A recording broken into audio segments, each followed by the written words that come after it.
നമസ്കാരം സുഹൃത്തുക്കളെ, എൻ്റെ പേര് സാഗർ. പുതിയൊരു വീഡിയോയിലേക്ക് ഏവർക്കും സ്വാഗതം.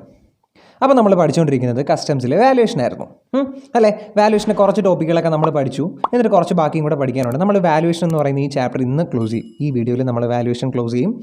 ഫുൾ കാര്യങ്ങൾ നമുക്കിനി പഠിക്കാൻ കുറച്ച് റൂൾസും കൂടെ ഉണ്ട്. ആ റൂൾസും കംപ്ലീറ്റ് ചെയ്യും. അങ്ങനെ ഇമ്പോർട്ടിൻ്റെ വാല്യുവേഷനും അതുപോലെ എക്സ്പോർട്ടിൻ്റെ വാല്യുവേഷനും നമ്മൾ ടെസ്റ്റിൽ തന്നിരിക്കുന്ന ക്വസ്റ്റ്യൻസും ഉൾപ്പെടെ എല്ലാ കാര്യങ്ങളും വെച്ചിട്ട് നമ്മൾ ഇന്നത്തെ ഈ വീഡിയോയിൽ വാല്യുവേഷൻ ക്ലോസ് ചെയ്യും. അപ്പോൾ നിങ്ങൾ എക്സാമിന് മുമ്പ് ഈ വാല്യുവേഷൻ ഒന്ന് പഠിക്കാൻ വേണ്ടിയിട്ട് ഈ വീഡിയോ നിങ്ങൾ മാർക്ക് ചെയ്ത് വെച്ചാൽ എനിക്ക് തോന്നുന്നു എട്ടാമത്തെ വീഡിയോ എന്ന് തോന്നുന്നു, 8-മത്തെയോ 9-മത്തെയോ ഈ വീഡിയോ നിങ്ങളൊന്ന് ഒരു ഡബിൾ സ്പീഡിൽ കാണുകയാണെങ്കിൽ എത്ര മിനിറ്റ് ആകുമെന്ന് എനിക്കറിയത്തില്ല. മിക്കവാറും 1 മണിക്കൂറിനകത്തേ കാണും. ആ ഒരു 30 മിനിറ്റ് കൊണ്ട് നിങ്ങൾക്ക് വാല്യുവേഷൻ എന്ന് പറഞ്ഞ ചാപ്റ്ററിൻ്റെ ഫുൾ ഐഡിയയും കിട്ടും. അപ്പോൾ നമ്മൾ ആദ്യമേ ചെയ്യാൻ പോകുന്നത് ഇതുവരെ പഠിച്ച വാല്യുവേഷൻ്റെ ഒരു നമ്മൾ പഠിച്ച ടോപ്പിക്കുകളെല്ലാം ഒന്ന് റിവൈസ് ചെയ്തിട്ട് ഇന്ന് പഠിക്കാനുള്ള ബാക്കി റൂൾസും എല്ലാം കംപ്ലീറ്റ് ചെയ്തുകൊണ്ട് നമുക്ക് ഈ ചാപ്റ്റർ ഫുള്ള് കഴിയാം. അപ്പോൾ നമുക്ക് ടൈം വേസ്റ്റ് ചെയ്യാതെ നേരെ ഇന്നത്തെ വീഡിയോയിലേക്ക് കിടക്കാം. ഇന്ന് ഈ വീഡിയോ ചെയ്യാൻ പറ്റുമെന്ന് എനിക്ക് തോന്നിയതല്ല, എനിക്ക് ഒട്ടും വയ്യ. തൊണ്ടവേദന ഭയങ്കര തൊണ്ടവേദനയാണ്. ഞാനിങ്ങനെ സംസാരിക്കുമ്പോൾ എനിക്കറിയാൻ പറ്റും തൊണ്ട മുറിഞ്ഞിട്ട് അതിന് ചോറ് ചെറുതായിട്ട് പൊടിയുന്നതിൻ്റെ ഒരു ടേസ്റ്റ് എനിക്കറിയാൻ പറ്റുന്നുണ്ട്. ഇനി ഇത് കഴിഞ്ഞിട്ട് നമ്മുടെ നമ്മൾ പബ്ലിക്കായിട്ട് ഇടുന്ന നമ്മുടെ കമ്പനി അക്കൗണ്ട്സിൻ്റെയും അതുപോലെ ഓഡിറ്റിങ്ങിൻ്റെയും വീഡിയോ നമ്മൾ ചെയ്യുന്നുണ്ട്. ആ വീഡിയോസ് എടുക്കാൻ പറ്റുമെന്ന് എനിക്കറിയത്തില്ല. എങ്കിലും നമുക്ക് മാക്സിമം ശ്രമിക്കാം.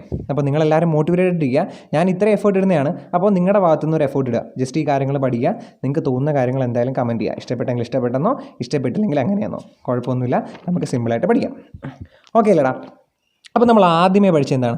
വാല്യുവേഷൻ എന്ന് പറഞ്ഞാൽ നമ്മൾ ഇതിന് മുമ്പുള്ള ക്വസ്റ്റ്യനൊക്കെ ചെയ്തപ്പോൾ അവിടെ അസസബിൾ വാല്യൂ അല്ലേ, നമ്മളൊരു വാല്യൂവിൻ്റെ പേര് കേട്ടായിരുന്നു. ആ വാല്യൂവിൻ്റെ മണ്ടയിലാണ് ബേസിക് കസ്റ്റം ഡ്യൂട്ടിയും സോഷ്യൽ വെൽഫെയർ സർചാർജൊക്കെ നമ്മൾ എന്ത് ചെയ്യുന്നത്, ഈടാക്കുന്നത് അല്ലേ.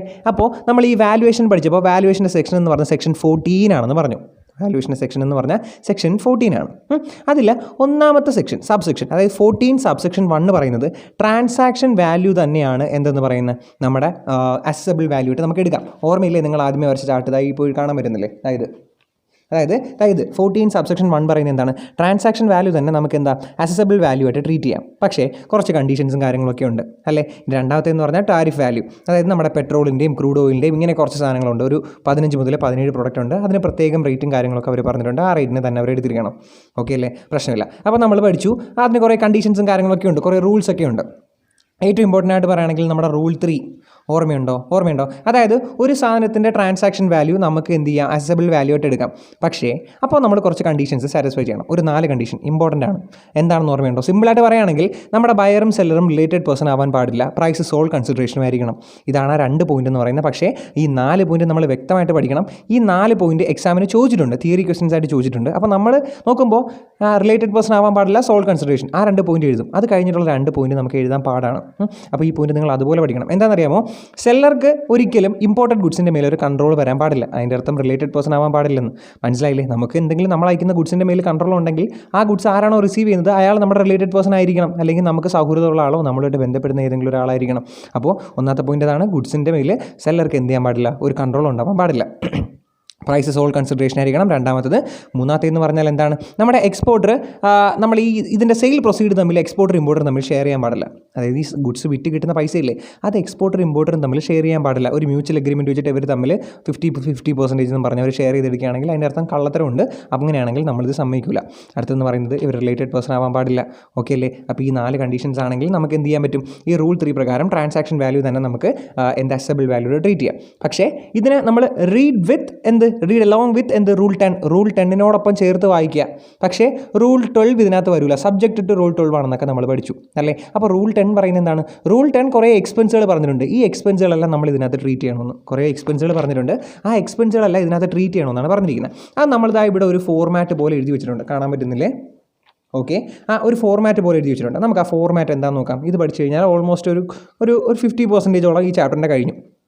ഒന്നാമത്തത് നമ്മുടെ എക്സ് ഫാക്ടറി പ്രൈസ് അല്ലെങ്കിൽ value of material, factory price, cost എന്നൊക്കെ നമുക്ക് വേണമെങ്കിൽ വിളിക്കാം അല്ലേ. ആ ഫാക്ടറി പ്രൈസ് എഴുതുക. അതിനോടൊപ്പം ഫ്രൈറ്റ്, ഇൻഷുറൻസ്, നമ്മുടെ വേറെ ലോഡിങ് ചാർജസ്, അങ്ങനെ എന്തെങ്കിലും കുഞ്ഞ് പോർട്ട് വരെ എത്തുന്നതിന് മുമ്പുള്ള ചിലവുകളുണ്ടെങ്കിൽ അത് ആഡ് ചെയ്യാം. അതിനെ നമുക്ക് എന്തെന്ന് വിളിക്കാം? FOB, ഫ്രീ ഓൺ ബോർഡ് എന്ന് വിളിക്കാം. എന്തെന്ന് വിളിക്കാം? ഫ്രീ ഓൺ ബോർഡ് എന്ന് വിളിക്കാം. ഓക്കെ, വെറുതെ ചുമ്മാ നമ്മൾ ഫ്രീ ഓൺ ബോർഡ് എന്ന് വിളിച്ചാണ്. പക്ഷേ നമ്മൾ ഇവിടെ ആഡ് ചെയ്യാത്ത വേറെ കുറേ എക്സ്പെൻസുകൾ ഇവിടെ പറഞ്ഞിട്ടുണ്ട്. റൂൾ 10 പറഞ്ഞിട്ടുണ്ട്. അതായത് നിങ്ങൾ കമ്മീഷൻ ആഡ് ചെയ്യണം, പാക്കിംഗ് മെറ്റീരിയൽ ആഡ് ചെയ്യണം, റീ എഞ്ചിനീയറിംഗ് റീഡിസൈനിങ് ചാർജസ് വല്ലതും ഉണ്ടെങ്കിൽ ആഡ് ചെയ്യണം, റോയൽറ്റീസ് ഉണ്ടെങ്കിൽ ആഡ് ചെയ്യണം, ഫ്രീ ആയിട്ട് വല്ലതും കൊടുത്തിട്ടുണ്ടെങ്കിൽ അത് ആഡ് ചെയ്യണം, റീസെയിൽ ബേസിൽ വല്ലതും ഉണ്ടെങ്കിൽ അത് ആഡ് ചെയ്യണം. അങ്ങനെ കുറേ ചിലവുകൾ ഇവിടെ പറഞ്ഞിട്ടുണ്ട്. റൂൾ 10 പറഞ്ഞിട്ടുണ്ട്. അപ്പോൾ ഇവിടെ ആഡ് ചെയ്യാത്ത റൂൾ 10 പറഞ്ഞിരിക്കുന്ന വേറെ എന്തെങ്കിലും എക്സ്പെൻസ് ഉണ്ടെങ്കിൽ അതുകൂടി ആഡ് ചെയ്യണം. അങ്ങനെയാണെങ്കിൽ അത് ആഡ് ചെയ്ത് കിട്ടുന്ന വാല്യൂവിനെ നമുക്ക് എന്തെന്ന് വിളിക്കാം? Free on board value as per customs എന്ന് നമുക്ക് വിളിക്കാം. ഓക്കെ അല്ലേ? ഓക്കെ, നമുക്കറിയാവുന്ന കാര്യം. ഇതിനോടൊപ്പം 2 എക്സ്പെൻസുകളോട് കൂട്ടിക്കഴിഞ്ഞാൽ നമുക്ക് എന്ത് കിട്ടും? FOB കിട്ടും. CIF വാല്യൂ കിട്ടും. കോസ്റ്റ് ഇൻഷുറൻസ് ഫ്രൈറ്റ് വാല്യൂ കിട്ടും. ഓക്കെ, അപ്പോൾ എന്തൊക്കെയായാലും ആഡ് ചെയ്യേണ്ടത്? കോസ്റ്റിനോടൊപ്പം ഇൻഷുറൻസും ഫ്രൈറ്റും. അപ്പോൾ ഇൻഷുറൻസ് ആഡ് ചെയ്യുക, ഫ്രൈറ്റ് ആഡ് ചെയ്യുക. ഫ്രൈറ്റ് എന്ന് പറഞ്ഞാൽ നമ്മുടെ ട്രാൻസ്പോർട്ടേഷൻ. ഇനി അത് തന്നിട്ടില്ലെങ്കിൽ ഇൻഷുറൻസ് എന്ന് പറഞ്ഞാൽ 1.125% ഓഫ് FOB. അതുപോലെ ട്രാൻസ്പോർട്ടേഷൻ എന്ന് പറഞ്ഞാൽ 20% ഓഫ് FOB. ഓക്കെ അല്ലേ? അപ്പോൾ ഈ ട്രാൻസ്പോർട്ടേഷൻ്റെ കാര്യം പറയുമ്പം ബൈ എയർ ആണോ അല്ലെങ്കിൽ ബൈ സീ ആണോ എന്നൊന്ന് ആലോചിക്കാം. ബൈ എയർ ആണോ ബൈ സീ ആണോ? ഓർമ്മയുണ്ടോ ഈ ചാർട്ട്? ഓക്കെ, ആ ട്രാൻസ്പോർട്ടേഷൻ ബൈ എയർ ആണെങ്കിൽ എന്ത് ചാർജസ് തന്നിട്ടുണ്ട്, നമുക്ക് എത്ര രൂപയാണ് തന്നിട്ടുണ്ടെങ്കിൽ നമ്മൾ നോക്കണം ആ ആക്ച്വൽ ചാർജ് അല്ലെങ്കിൽ 20% of FOB which ever is greater വേണം എടുക്കാൻ. ഇതിൻ്റെ അർത്ഥം എന്താണ്? നമ്മുടെ ആക്ച്വൽ ചാർജസ് ഒരിക്കലും 20%-നെക്കാളും മുകളിൽ പോകാൻ പാടില്ലെന്നാണ് ഇവിടെ ഉദ്ദേശിച്ചിരിക്കുന്നത്. ഓക്കെ അല്ലേ? സിമ്പിളായിട്ട് പറയുകയാണെങ്കിൽ നമ്മൾ ബൈ എയർ വഴിയാണ് വരുന്നത്. ചാർജസ് തന്നിട്ടുണ്ടെങ്കിൽ നമ്മൾ എന്ത് നോക്കണം? FOBയുടെ 20% കൂടെ നോക്കണം. എന്നിട്ട് ആ FOBയുടെ 20% അല്ലെങ്കിൽ actual value which ever is higher lower അത് വേണം നമ്മൾ ട്രീറ്റ് ചെയ്യാൻ. ഓക്കെ അല്ലേ? ഇനി നോട്ട് ഗിവൺ ആണെങ്കിൽ 20%. സി കൂടെ ആണെങ്കിൽ ഒന്നുമില്ല. ആക്ച്വൽ വാല്യൂ തന്നിട്ടുണ്ടെങ്കിൽ ആക്ച്വൽ വാല്യൂ, നോട്ട് ഗിവൺ ആണെങ്കിൽ 20%. പ്രശ്നമില്ല. ഇത്രയും കാര്യങ്ങളാണ് നമ്മൾ പഠിച്ചത്, വേറെ ഒന്നുമില്ലല്ലോ. പിന്നെ ഇത് കുഞ്ഞു കുഞ്ഞു കാര്യങ്ങളാണ്, നിങ്ങൾക്ക് അറിയാവുന്ന കാര്യങ്ങളാണ്, ഞാൻ ഈ പറഞ്ഞ് ബോറടിപ്പിക്കുന്നില്ല. അപ്പോൾ ഇത്രയും കാര്യങ്ങളാണ് നമ്മൾ പഠിച്ചത് അല്ലേ? പിന്നെ ഒരു കമ്പൈൻഡ് വാല്യൂവിനെ പറ്റി പഠിച്ചു അല്ലേ? ഇത് പറയാൻ വേണ്ടിയിട്ടൊന്നുമില്ല, ചുമ്മാ ഞാനൊന്ന് പറയുന്നേ ഉള്ളൂ. എന്താണ്? അതായത് ഇനിയിപ്പോൾ നമുക്ക് FOB തന്നിട്ടില്ല, പകരം FOB പ്ലസ് ട്രാൻസ്പോർട്ടേഷനാണ് തന്നിരിക്കുന്നത്. അങ്ങനെയാണെങ്കിൽ ഇൻഷുറൻസ് കണ്ടുപിടിക്കാൻ എന്ത് ചെയ്യുക? ഒന്നുമില്ല. ഇൻഷുറൻസ് തന്നിട്ടില്ലെങ്കിൽ നമ്മൾ 1.125% അല്ലേ? അങ്ങനെയാണെങ്കിൽ 1.125% of FOB plus insurance. Okay അല്ലേടാ? നമുക്ക് സാധാ പറഞ്ഞിരിക്കുന്ന FOBയുടെ 1.125% ആണ്. ഇവിടെ FOB മാത്രം അവർ തന്നിട്ടില്ല, പക്ഷേ FOB പ്ലസ് ഇൻഷുറൻസ് ആണ് തന്നിരിക്കുന്നതെങ്കിൽ ആ FOB പ്ലസ് ഇൻഷുറൻസിൻ്റെ 1.125% എടുത്തോ. അതുപോലെ തന്നെ ട്രാൻസ്പോർട്ടേഷൻ കണ്ടുപിടിക്കണം. നമുക്ക് അറിഞ്ഞുകൂടെങ്കിൽ 20% ആണ് എടുക്കുന്നത്. എന്തിൻ്റെ? FOBയുടെ. പക്ഷേ ഇവിടെ FOB പ്ലസ് ഇൻഷുറൻസ് ആണ് തന്നിരിക്കുന്നതെങ്കിൽ ഓക്കെ, FOB പ്ലസ് ഇൻഷുറൻസിൻ്റെ 20% എടുത്തോ. നമുക്ക് കുറച്ചും കൂടെ സിമ്പിളർ ആക്കി തരികയാണ്. ഓക്കെ അല്ലേ? അപ്പോൾ ഇങ്ങനെയൊക്കെ വെച്ചിട്ട് നമുക്ക് എന്ത് ചെയ്യാം? ട്രാൻസാക്ഷൻ വാല്യൂവിനെ തന്നെ നമുക്ക് അസസബിൾ വാല്യൂ ആയിട്ട് ട്രീറ്റ് ചെയ്യാം അല്ലേ? സിമ്പിൾ കാര്യമല്ലേ? അറിയാവുന്ന കാര്യമാണ്. ഇതാണ് നമ്മൾ ഇത്രയും നേരം പഠിച്ചത്. റൂൾ 3 വരെ നമ്മൾ പഠിച്ച കാര്യം ഇത്രയാണ്. Okay, rule 3 assessable value, transaction value ആണ്. പക്ഷേ ഈ റൂൾ 3 നമ്മൾ പഠിച്ച 4 കണ്ടീഷൻ, സോൾ കൺസിഡറേഷൻ അല്ല, റിലേറ്റഡ് പേഴ്സൺ ആയിരിക്കാൻ പാടില്ല, ഇപ്പോൾ കൺട്രോൾ ഉണ്ടാവാൻ പാടില്ല, സെയിൽ പ്രൊസീഡ് തമ്മിൽ ഷെയർ ചെയ്യാൻ പാടില്ല, ഈ കണ്ടീഷൻസൊക്കെ തെറ്റിച്ചു. ഈ കണ്ടീഷൻസിൽ ഏതെങ്കിലും തെറ്റിച്ചെങ്കിൽ നമുക്ക് റൂൾ 3 പ്രകാരമുള്ള വാല്യൂ ട്രീറ്റ് ചെയ്യാൻ പറ്റുമോ? ഇല്ല. ഇപ്പോൾ ഞാൻ ഇവിടുന്ന് ഗുഡ്സ് അയക്കുന്നത് എൻ്റെ ഒരു ഫ്രണ്ടിനാണ്. നമ്മൾ വില കുറച്ച് കാണിക്കാൻ വേണ്ടിയിട്ട് ഞാൻ എൻ്റെ ഫ്രണ്ടിനാണ് അയക്കുന്നത്. അപ്പോൾ അവർ കസ്റ്റംസിൻ്റെ റൂൾ പ്രകാരം നോക്കിയപ്പോൾ ഞാനും അവനും റിലേറ്റഡ് പേഴ്സണായിട്ട് മാറി. എനിക്ക് അവൻ്റെ മേലിൽ കൺട്രോളുണ്ട്, നമ്മൾ സെയിലിൻ്റെ ലാഭമൊക്കെ അങ്ങോട്ടും ഇങ്ങോട്ടും ഷെയർ ചെയ്യുമെന്നൊക്കെ മനസ്സിലായപ്പോൾ നമ്മുടെ ഈ റൂൾ 3 പ്രകാരം നമ്മുടെ ട്രാൻസാക്ഷൻ വാല്യൂ തന്നെ അസബിൾ വാല്യൂയുടെ ട്രീറ്റ് ചെയ്യാൻ കസ്റ്റംസ് സമ്മതിക്കില്ല. അങ്ങനെയാണെങ്കിൽ അതാടക്കം അടുത്ത റൂൾ 3 പറ്റിയില്ലെങ്കിൽ 4 നോക്ക്, 4 പറ്റിയില്ലെങ്കിൽ 5, 6, 7, 8, 9, 10 ഇങ്ങനെ കുറച്ച് ഐറ്റംസ് കിടപ്പുണ്ട്. ഇമ്പോർട്ടൻ്റ് ആയിട്ട് പറയുകയാണെങ്കിൽ 9 വരെ. 10 ഒക്കെ നമ്മൾ നേരത്തെ പഠിച്ചാൽ ഓർമ്മയുണ്ടോ? നേരത്തെ നമ്മൾ പഠിച്ചിട്ടുണ്ട് 10 ഒക്കെ. മുമ്പോട്ട് വരുമ്പോൾ നമുക്ക് പഠിക്കാം.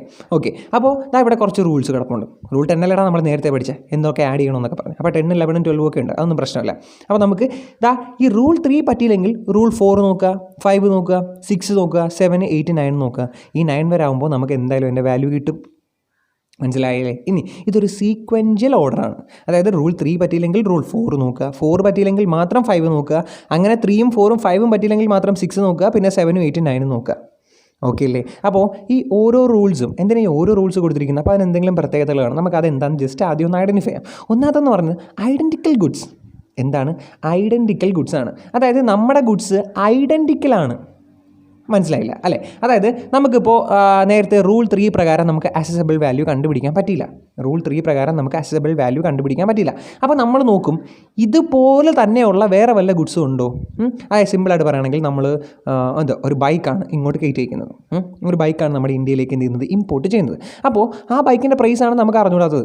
അസസബിൾ വാല്യൂ റൂൾ 3 പ്രകാരം നമുക്ക് കണ്ടുപിടിക്കാൻ പറ്റില്ല. അപ്പോൾ നമ്മൾ എന്ത് ചെയ്യും?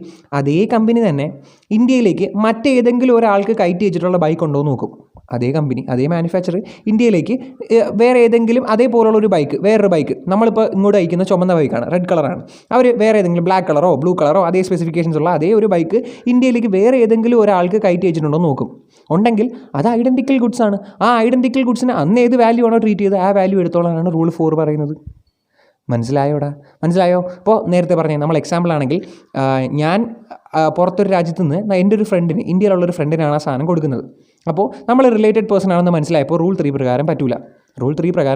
അപ്പോൾ എന്താ നോക്കും? കസ്റ്റംസുകാർ നോക്കും, നമ്മുടെ ഫോറിനിൽ നിൽക്കുന്ന ആ സെല്ലർ ഈ റിലേറ്റഡ് പേഴ്സൺ അല്ലാതെ വേറെ ഏതെങ്കിലും ഒരാൾക്ക്, ഇന്ത്യയിലുള്ള ഒരാൾക്ക് അതേ സെയിം ഐഡൻറ്റിക്കൽ ഗുഡ്സ് ട്രാൻസ്ഫർ ചെയ്തിട്ടുണ്ടോ എന്ന് നോക്കും. കാണുമായിരിക്കും, കാരണം ബിസിനസ് അല്ലേടാ, അപ്പോൾ എന്തായാലും കാണുമെങ്കിൽ അന്ന് എത്ര ട്രാൻസാക്ഷൻ വാല്യൂ എന്താണോ, അന്ന് നമ്മൾ ഏത് വാല്യൂ ആണോ ട്രീറ്റ് ചെയ്ത് ആ വാല്യൂ എടുക്കുക.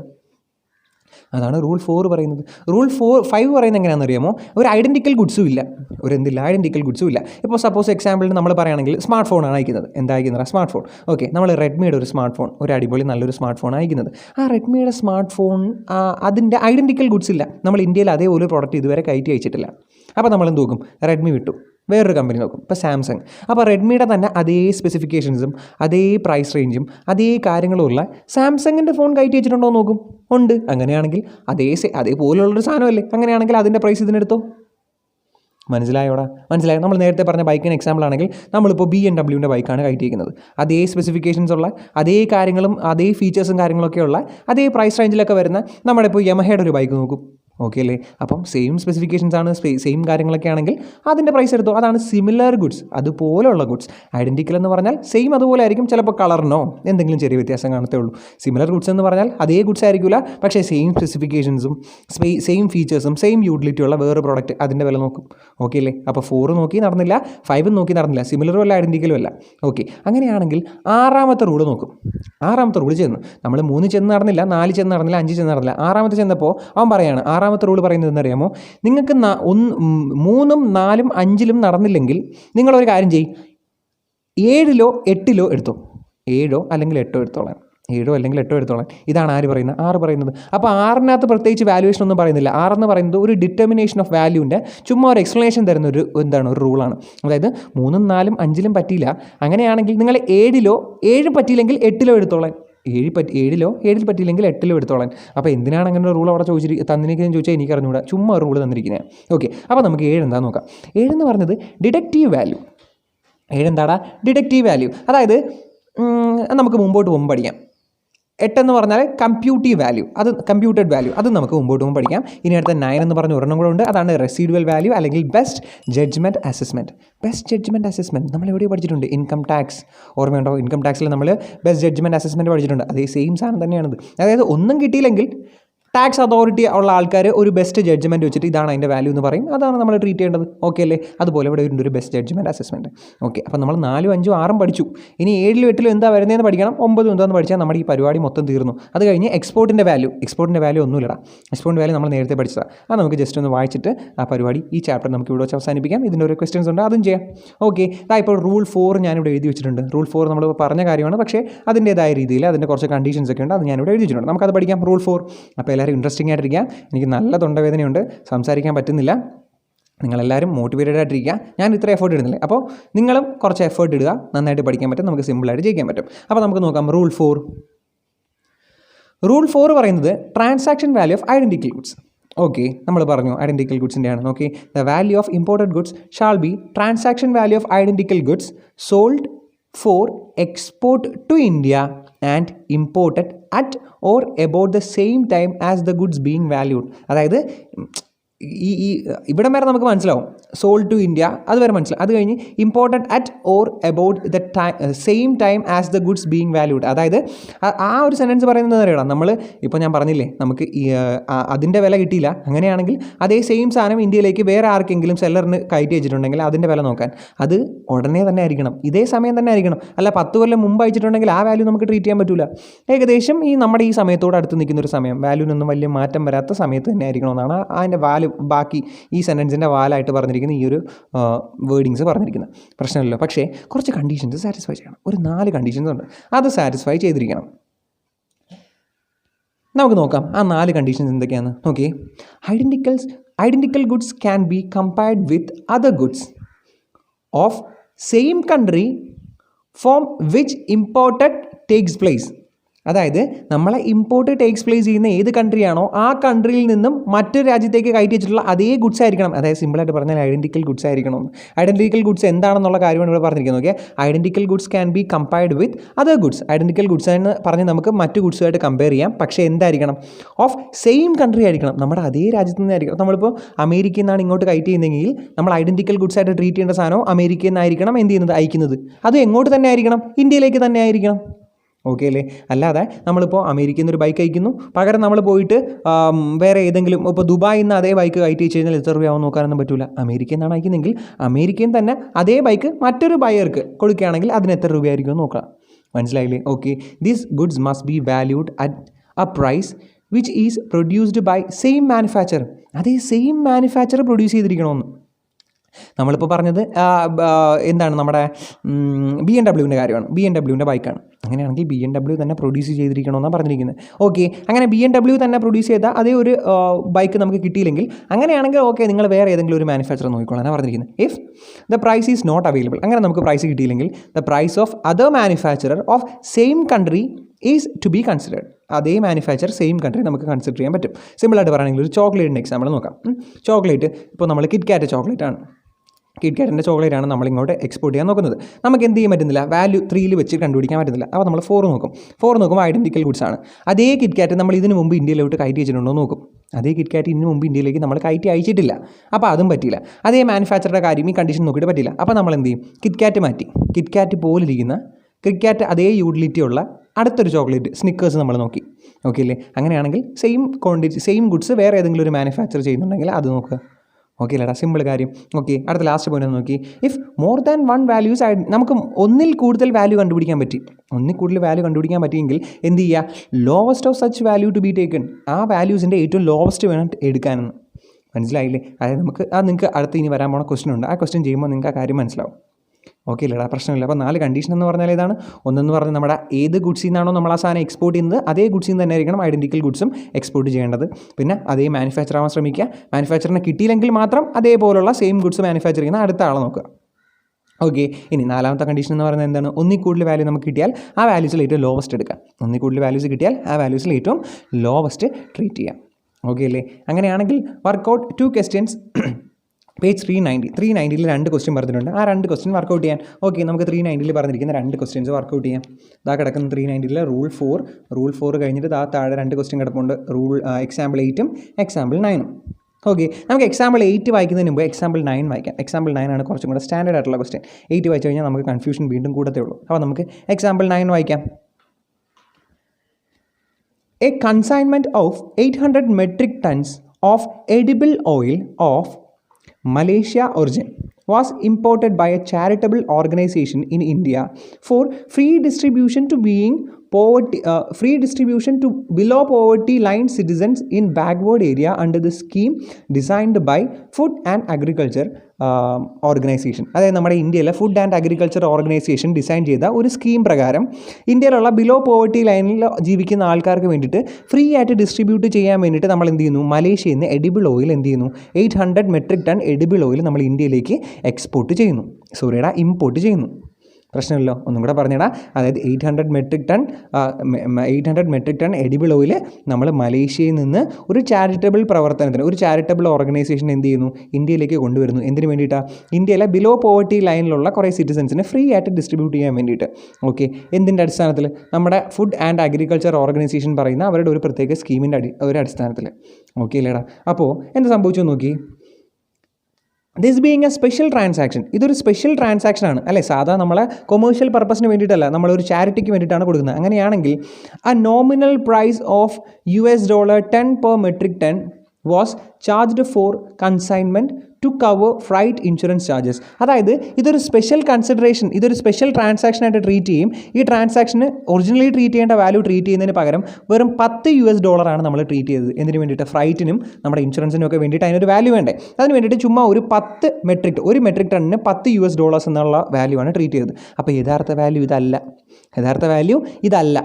ഓക്കെ, അപ്പോൾ യഥാർത്ഥ വാല്യൂ ഇതായിരുന്നെങ്കിൽ നമുക്ക് എന്ത് ചെയ്യാം, അതിൻ്റെ കൺസിഡറേഷൻ ട്രീറ്റ് ചെയ്യാം. പക്ഷേ ഇപ്പോൾ നമുക്കിവിടെ റൂൾ 3 പ്രകാരം ചെയ്യാൻ പറ്റുമോ? ഇല്ല. റൂൾ 3 സോൾ കൺസിഡറേഷൻ ആയിരിക്കണം, റിലേറ്റഡ് പേഴ്സൺ ആയിരിക്കണം എന്നൊക്കെ നമ്മൾ പറഞ്ഞു. പക്ഷേ ഇവിടെ എന്തല്ല, പ്രൈസ് റിയൽ അല്ല. അല്ലേ? ഇതൊരു സ്പെഷ്യൽ ട്രാൻസാക്ഷൻ ആവുകയും ആ സ്പെഷ്യൽ ട്രാൻസാക്ഷൻ ഒരു സ്പെഷ്യലായിട്ടുള്ളൊരു പ്രൈസാണ് ഈ 10 എന്ന് പറയുന്നത്. ഇതാണോ യഥാർത്ഥ വാല്യൂ? അല്ല.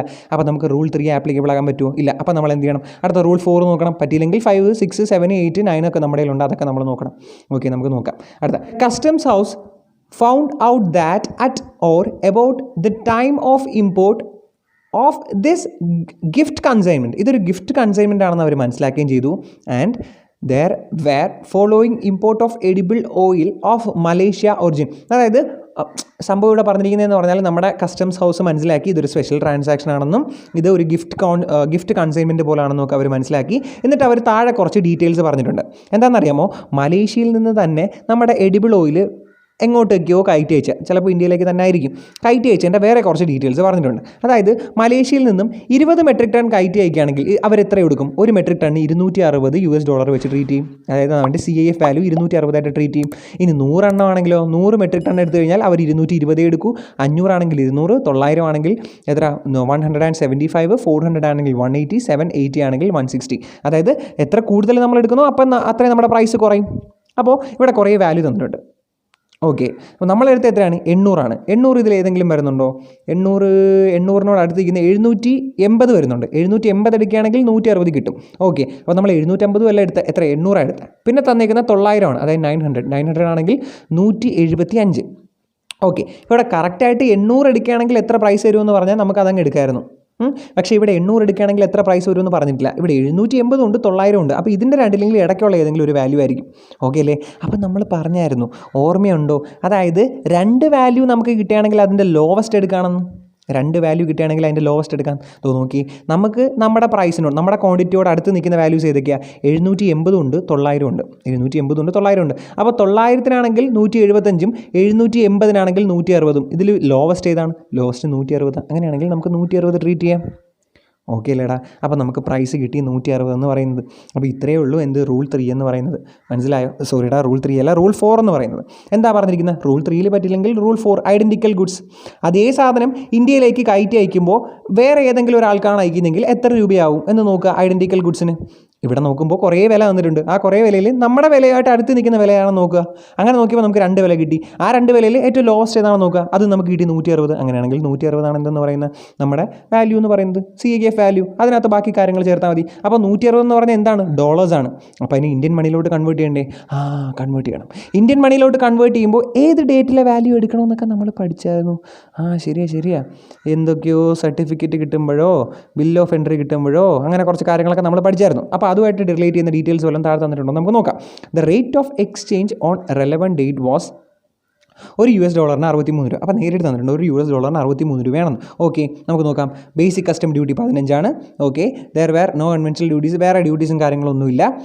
Calculate the amount of duty leviable on consignment under customs act 1962 and appropriate assumptions and explanations where required. Okay, നമുക്ക് ചെയ്യാനൊന്നുമില്ല. അപ്പോൾ നമുക്ക് വേണമെങ്കിൽ പറയാം ഇതിൻ്റെ വാല്യൂ നമുക്ക് റൂൾ 3 പ്രകാരം കാൽക്കുലേറ്റ് ചെയ്യാൻ പറ്റില്ല.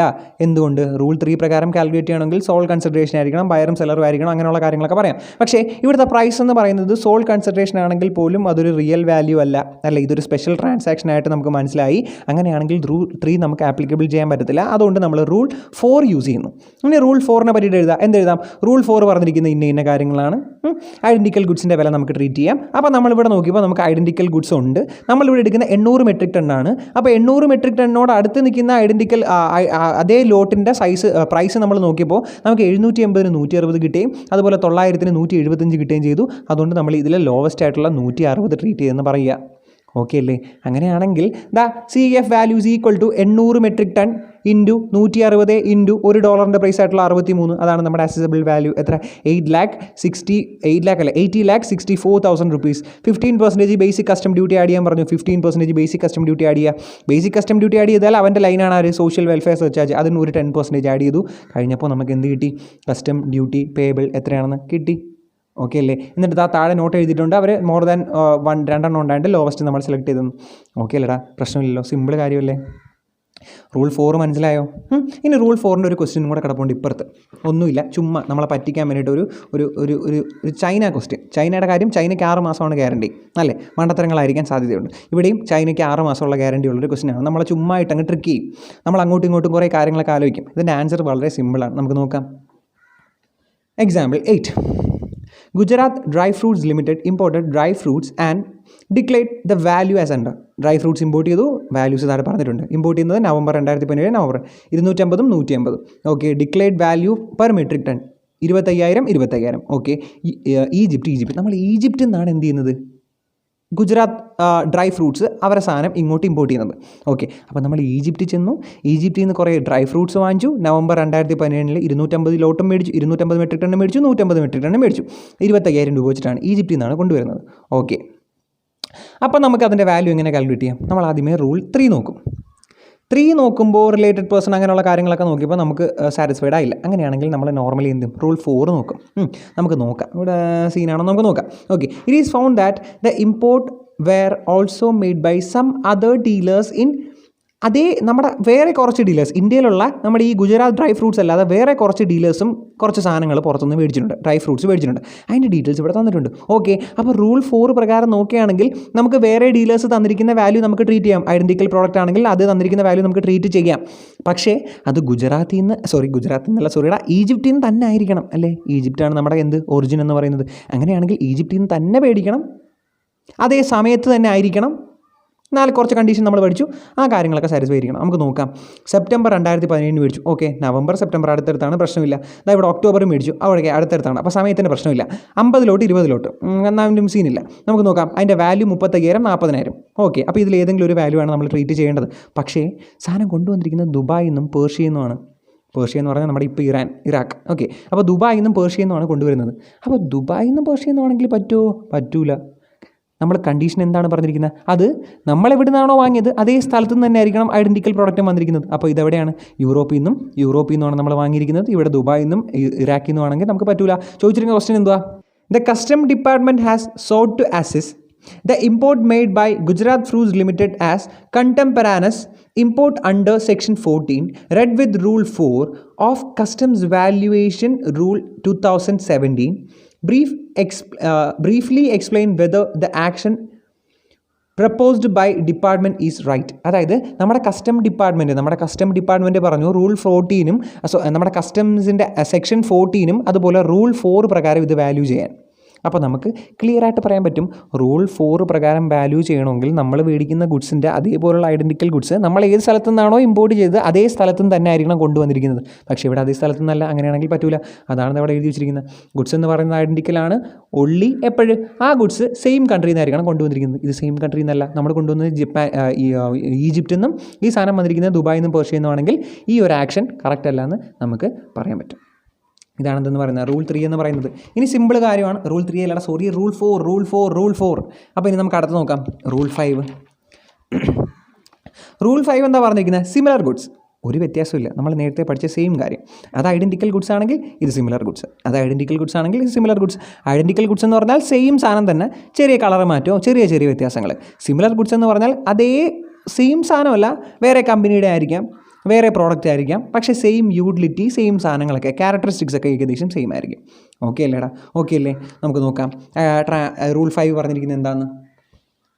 Transaction value of similar goods. Value of imported goods shall be transaction value of similar goods for export to India and import at or about the same time as. നമുക്കറിയാം, നേരത്തെ പറഞ്ഞിരിക്കുന്ന അതേ same sentence ആണ് കൊടുത്തിരിക്കുന്നത്. പക്ഷേ conditions satisfy ചെയ്തിരിക്കണം. Condition എന്താണെന്ന് നോക്കി. Produced in the country in which the goods being valued were produced. അതായത് നമ്മൾ ഇമ്പോർട്ട് ചെയ്യുന്ന ഗുഡ്സ് ഏത് കൺട്രിയിൽ നിന്നാണോ മാനുഫാക്ചർ ചെയ്തിരിക്കുന്നത് അതേ കൺട്രിയിൽ തന്നെ ആയിരിക്കണം നമ്മുടെ സിമിലർ ഗുഡ്സ് മാനുഫാക്ചർ ചെയ്തിരിക്കേണ്ട. നേരത്തെ പറഞ്ഞ അതേ condition. Okay. Produced by same person, അതേ സെയിം മാനുഫാക്ചർ തന്നെ ആയിരിക്കണം. ഇനി അതേ മാനുഫാക്ചർ കിട്ടിയില്ലെങ്കിൽ കുഴപ്പമില്ല, അടുത്ത മാനുഫാക്ചർ എടുത്തോ, കുഴപ്പമില്ലെങ്കിൽ മാത്രം. അതേ മാനുഫാക്ചറിൽ കിട്ടിയില്ലെങ്കിൽ മാത്രം നോക്കാം. Where no such goods are available. നമുക്ക് അങ്ങനെ സെയിം മാനുഫാക്ചറിൻ്റെ ഗുഡ്സ് കിട്ടിയില്ലെങ്കിൽ എന്ത് ചെയ്യാം? ഗുഡ്സ് പ്രൊഡ്യൂസ്ഡ് ബൈ ഡിഫറെൻറ്റ് പേഴ്സണെ നമുക്ക് എടുക്കാം. ഡിഫറെൻറ്റ് മാനുഫാക്ചർ ആണെങ്കിൽ അത് നമുക്ക് എടുക്കാം. Okay.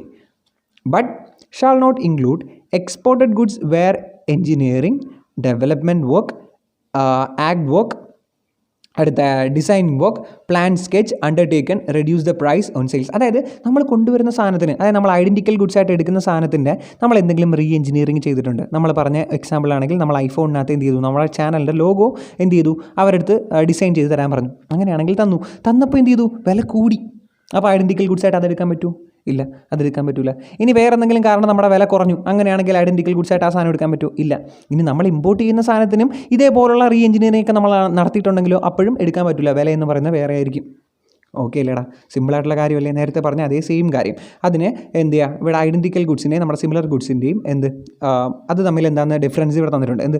Goods must B same in all respects except for minor difference in appearance. നമ്മുടെ അപ്പിയറൻസിലൊക്കെ ചെറിയ ഡിഫറൻസ് ആണെങ്കിൽ കുഴപ്പമില്ല. നോക്കി, ഹീറോ ഹോണ്ടയുടെ സ്പ്ലെൻഡറും ഹീറോ ഹോണ്ടയുടെ പാഷനും അല്ലേ, സ്പ്ലെൻഡർ എന്ന് പറഞ്ഞ ബൈക്കും പാഷൻ എന്ന് പറഞ്ഞ ബൈക്കും രണ്ടും എന്താണ്, 100 cc താഴെയുള്ളതാണ്. അതായത് 98 cc ആണ് രണ്ടിൻ്റെയും യൂട്ടിലിറ്റി ഒന്നാണ്, സ്പെസിഫിക്കേഷൻസ് ഒക്കെ ഉണ്ടാണ്. ചുമ്മാ ഒരു അപ്പിയറൻസിൽ മാത്രമേ ഉള്ളൂ മാറ്റം. അങ്ങനെയാണെങ്കിൽ അതിനെ നമുക്ക് എന്തെന്ന് വിളിക്കാം, ഐഡൻറ്റിക്കൽ ഗുഡ്സ് എന്ന് വിളിക്കാം. ഇനി സിമിലർ ഗുഡ്സ് എന്ന് പറഞ്ഞാൽ എന്താണ്, goods having like character, same ക്യാരക്ടേഴ്സൊക്കെ ആയിരിക്കും, ആൻഡ് കമ്പോണൻസ് സെയിം കമ്പോണൻസും ആയിരിക്കും, ആൻഡ് പ്രിഫർ സെയിം ഫങ്ഷനിങ്ങും ആയിരിക്കും. ഓക്കെ അല്ലേ. എക്സാമ്പിൾ പറയുകയാണെങ്കിൽ ഹീറോയുടെ സ്പ്ലെൻഡറും ഹോണ്ടയുടെ ഡ്രീമും, ഹീറോയുടെ സ്പ്ലെൻഡർ ബൈക്കും ഹോണ്ടയുടെ ഡ്രീമും. ഓക്കെ അല്ലേടാ, മനസ്സിലായോ? ഇതെന്ന് പറഞ്ഞാൽ സെയിം സംഭവമായിരിക്കും, അപ്പിയറൻസിൽ മാത്രം മാറ്റം. ഇത് വേറെ സിമിലർ ഗുഡ്സും ഐഡൻറ്റിക്കൽ ഗുഡ്സും മനസ്സിലായോ? അപ്പോൾ നമ്മൾ റൂൾ 3 നോക്കും, സാറ്റിസ്ഫൈ ചെയ്തില്ലെങ്കിൽ റൂൾ 4 നോക്കും, സാറ്റിസ്ഫൈ ചെയ്തില്ലെങ്കിൽ റൂൾ 5 നോക്കും. അതും സാറ്റിസ്ഫൈ ചെയ്തില്ലെങ്കിൽ റൂൾ 6 നോക്കുമ്പോൾ റൂൾ 6 പറഞ്ഞിരിക്കുന്നത് എന്താണ്, if value of imported goods cannot be determine using rule 3, 4 and 5. 3, 4, 5 പ്രകാരം ഡിറ്റർമിൻ ചെയ്യാൻ പറ്റിയില്ലെങ്കിൽ യൂസ് റൂൾ 7. അങ്ങനെയാണെങ്കിൽ നിങ്ങൾ റൂൾ 7 യൂസ് ചെയ്തു. ഓക്കെ. ഓർ അതും പറ്റിയില്ലെങ്കിൽ when the value cannot be determined under this rule, അതായത് റൂൾ 7 പ്രകാരം നമുക്ക് വാല്യൂ ഡിറ്റർമിൻ ചെയ്യാൻ പറ്റില്ലെങ്കിൽ റൂൾ 8 നോക്കിക്കോളാം. അതവർ പറഞ്ഞില്ലെങ്കിലും നമ്മൾ നോക്കും. അപ്പോൾ ഒരു സീക്വൻഷ്യൽ ഓർഡറിൽ 3, 4, 5, 6, 7, 8 വേണം നമ്മൾ ചെയ്യാൻ. 8 അത് കഴിഞ്ഞ് 9. ഓക്കെ. അപ്പോൾ നമുക്ക് നോക്കാം റൂൾ 7 പറയുന്നത് എന്താണ്. റൂൾ 7 എന്ന് പറയുന്നത് ഒരു ഡിഡക്റ്റീവ് റൂളാണ്. ഒരു ഡിഡക്റ്റീവ് റൂളാണ്. അതായത് ഈ റൂൾ 7 പറഞ്ഞിരിക്കുന്നത് എന്താ അറിയുമോ? അതായത് ഇവിടെ ഒരു എക്സാമ്പിൾ തന്നിട്ടുണ്ട്. ആ എക്സാമ്പിൾ നോക്കുമ്പോൾ നിങ്ങൾക്ക് കറക്റ്റായിട്ട് മനസ്സിലാവും. അതായത് നമ്മൾ USA നിന്നാണ് സാധനം കൊണ്ടുവരുന്നത്. അതായത് അമേരിക്കയിൽ നിന്ന് നമ്മൾ ഇന്ത്യയിലേക്ക് സാധനം എന്ത് ചെയ്തു, ഇമ്പോർട്ട് ചെയ്തു. കൊച്ചിയുടെ എയർപോർട്ടിൽ നമ്മൾ വന്നു. ഓക്കെ. അങ്ങനെ കൊച്ചിയുടെ എയർപോർട്ടിൽ വന്നപ്പോൾ നമ്മളോട് നമ്മൾ എന്തായാലും എന്ത് ചെയ്യണം, അവിടെ കസ്റ്റം ഡ്യൂട്ടി പേ ചെയ്യണം.